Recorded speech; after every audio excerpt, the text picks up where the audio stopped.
On considère un satellite de masse m qui est situé à une altitude h égale 519 km du sol de la Terre.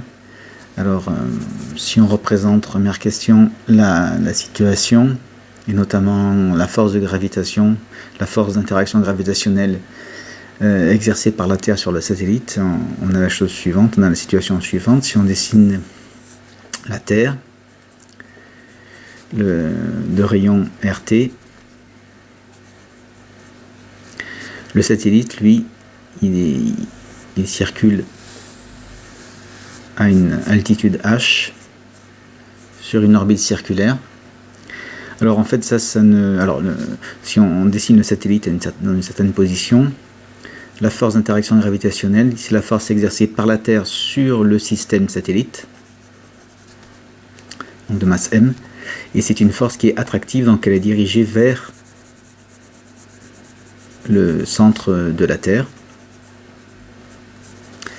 Et elle est suivant un vecteur unitaire qu'on peut noter n, par exemple. Et ou alors un vecteur unitaire u satellite, du satellite vers la Terre. Le vecteur unitaire n, parfois on peut noter aussi u, par exemple satellite Terre. Et alors ça c'est une situation qui ne représente pas, c'est pas du tout à l'échelle, hein, puisque si on considère que le rayon de la Terre fait environ 6370 km, on voit que l'altitude de 500 km est bien plus petite que le rayon. Autrement dit, si on devait faire un schéma à l'échelle, ce serait quelque chose qui ressemblerait plus à ceci. On a la Terre ici, et ça fait 6500 km, environ 6500 km. Autrement dit, on a le satellite qui est par là. Hein. L'altitude, la trajectoire du satellite, ça ressemble plutôt à quelque chose qui est comme ceci. Donc, mais c'est pas bien pratique pour représenter les vecteurs, donc on augmente un petit peu l'altitude par rapport au rayon de la Terre. Alors, on peut montrer que le mouvement du satellite, dont on sait qu'il est circulaire, est aussi forcément uniforme. Alors pour ça, on a deux méthodes. Première méthode, enfin il y en a encore d'autres, mais il y en a deux principales. Première méthode, on peut utiliser la deuxième loi de Kepler, c'est-à-dire la loi des airs.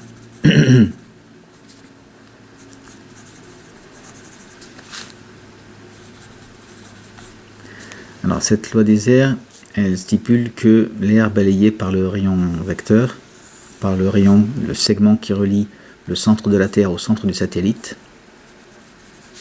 l'air balayé par ce segment pendant une durée delta t fixée, cette air-là, cette aire de surface, eh bien c'est la même tout le long de la trajectoire. Et si on regarde ce qui se passe donc tout le long de la trajectoire, eh bien comme on a une trajectoire qui est circulaire, le segment prend toujours la même valeur, donc l'arc de cercle que je peux noter S ici, balayé pendant la durée delta t, eh bien ce sera le même où que l'on se trouve sur la trajectoire. Donc selon cette loi des airs, l'arc de cercle S balayé pendant delta t est le même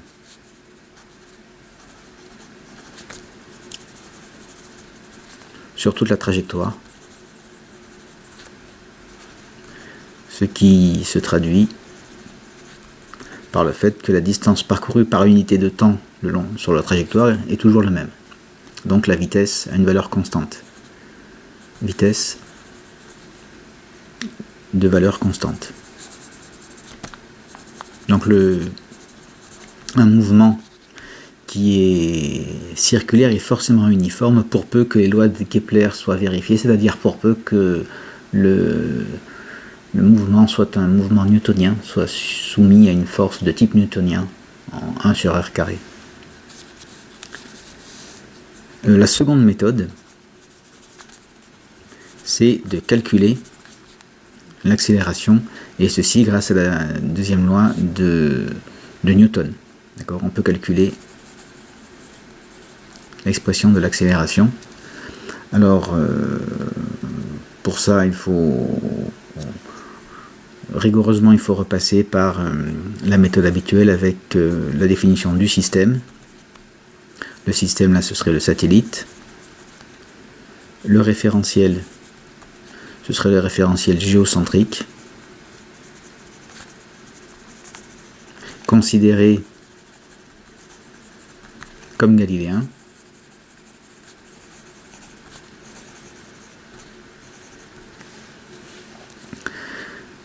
L'inventaire des forces.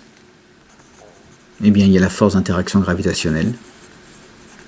Et c'est la seule force d'interaction gravitationnelle. Et à partir de ceci, nous pouvons appliquer la deuxième loi de Newton.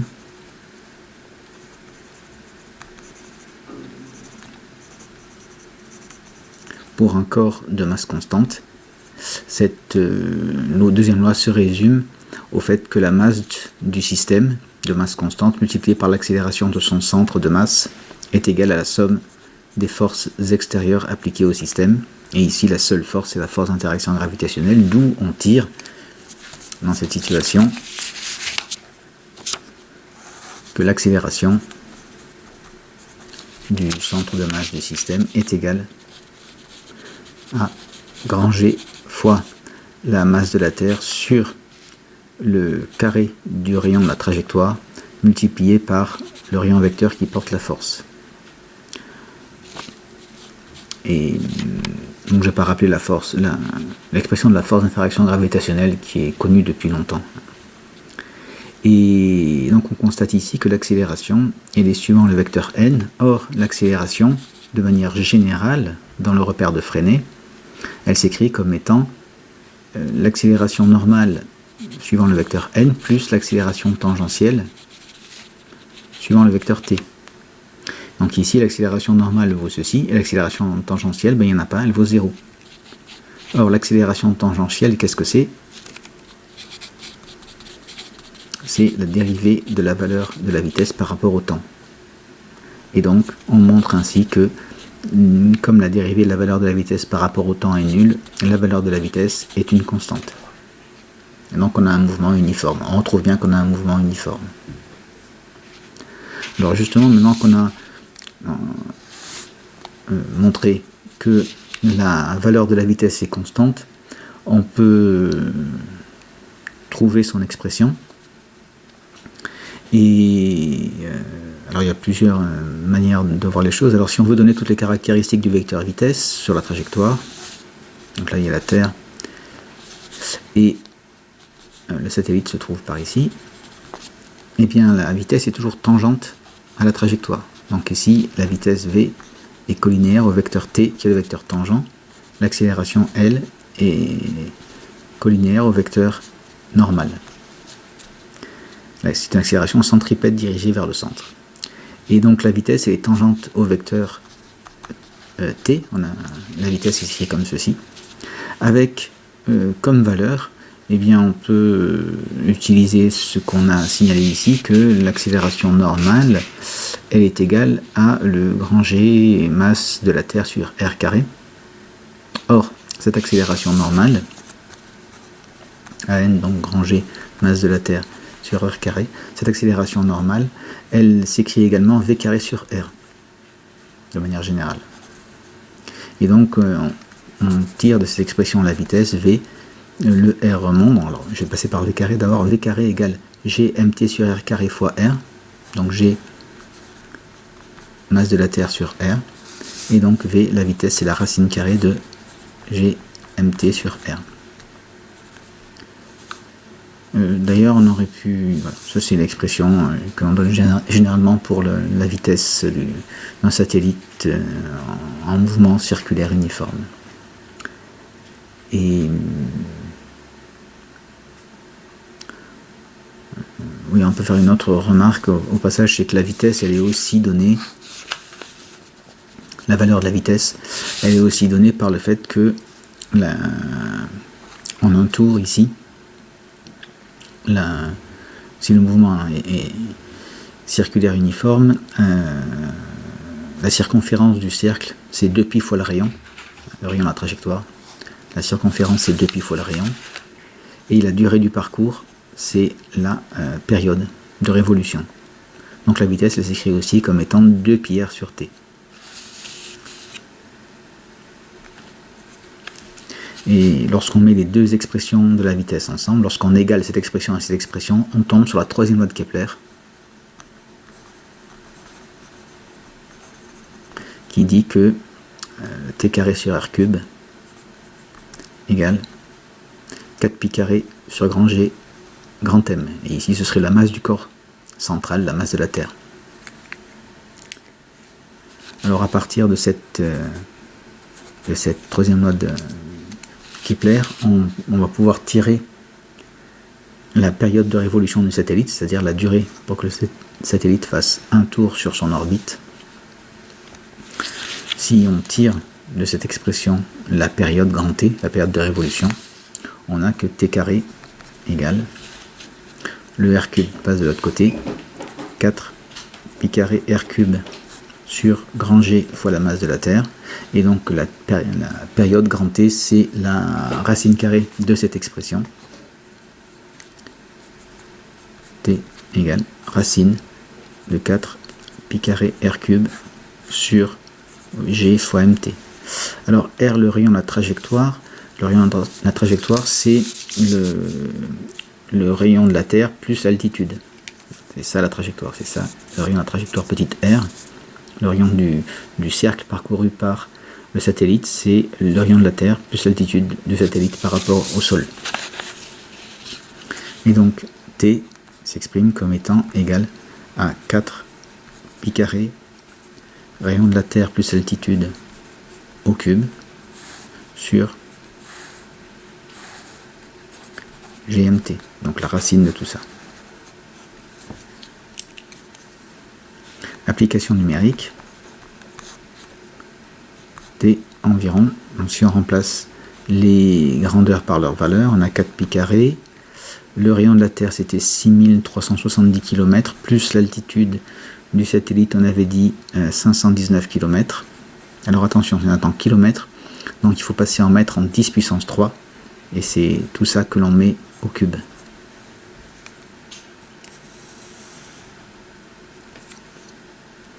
Et on divise par 667 fois 10 puissance moins 11 fois la masse de la Terre est 5,97 fois 10 puissance 24 kg. Et l'application numérique donne T environ 5,7 fois 10 puissance 3 secondes.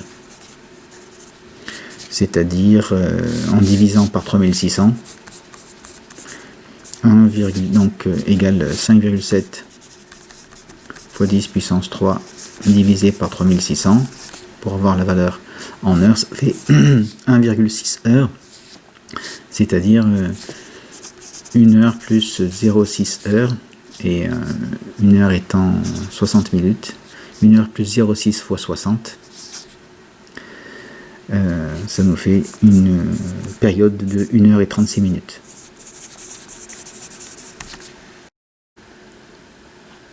Eris est un objet très lointain du système solaire, un objet transneptunien au-delà de l'orbite de Neptune. Et il possède un satellite naturel qui est Dysnomia. Alors, si on veut étudier le mouvement de Dysnomia autour d'Eris, le référentiel que l'on peut choisir, c'est le référentiel constitué par Eris et privé de son mouvement de rotation propre. On pourrait l'appeler le référentiel hérissocentrique. Donc il est constitué du corps,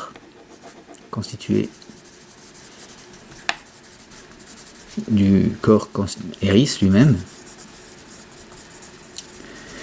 privé de son mouvement de rotation propre sur lui-même. Du corps privé de son mouvement de rotation.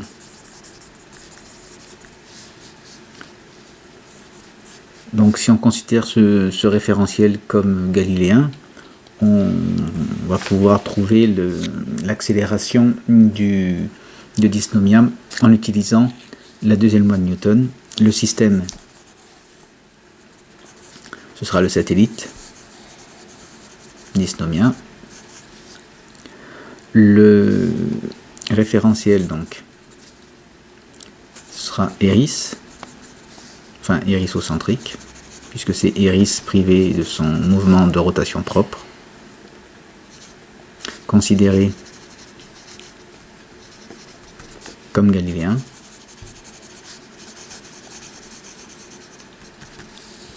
Et la seule force, quand on fait l'inventaire des forces, la seule force, c'est la force d'interaction gravitationnelle.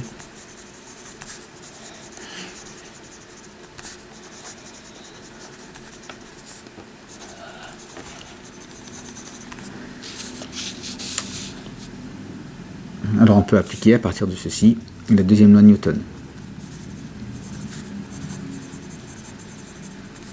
Pour un système dont la masse est constante, comme c'est le cas pour dysnomia, on peut écrire que la masse du système multipliée par l'accélération de son centre de masse est égale à la somme des forces extérieures appliquées au système. Et donc ici, l'accélération, c'est 1 sur m multiplié par la somme des forces extérieures, c'est-à-dire la force d'interaction gravitationnelle, c'est la force d'interaction gravitationnelle, par exemple Fg divisé par m. Alors si on remplace cette force par son expression, on a Ag, je mets 1 sur m qui est la masse de dysnomia qui est devant, et cette force ici c'est grand G fois m fois la masse de Eris sur le rayon de la trajectoire de dysnomia au carré, multiplié par le rayon vecteur qui relie dysnomia à Eris. Si on fait un schéma, l'objet central Eris serait ici, dysnomia tourne autour. Ça, c'est le vecteur unitaire entre D et E. Et la force Fg, la force d'interaction gravitationnelle, est dirigée suivant ce rayon vecteur. C'est une force attractive. Et Eris attire à lui dysnomia. Donc voilà l'expression de l'accélération. La masse qui est ici et la masse qui est ici se simplifient. Et il vient que l'accélération du centre de masse de l'objet qui tourne est donnée par grand G fois la masse d'Eris sur le rayon de la trajectoire de dysnomia au carré multiplié par U, le rayon vecteur entre dysnomia et Eris. On peut ensuite trouver la période de révolution. Alors ça, on va utiliser la troisième loi de Kepler.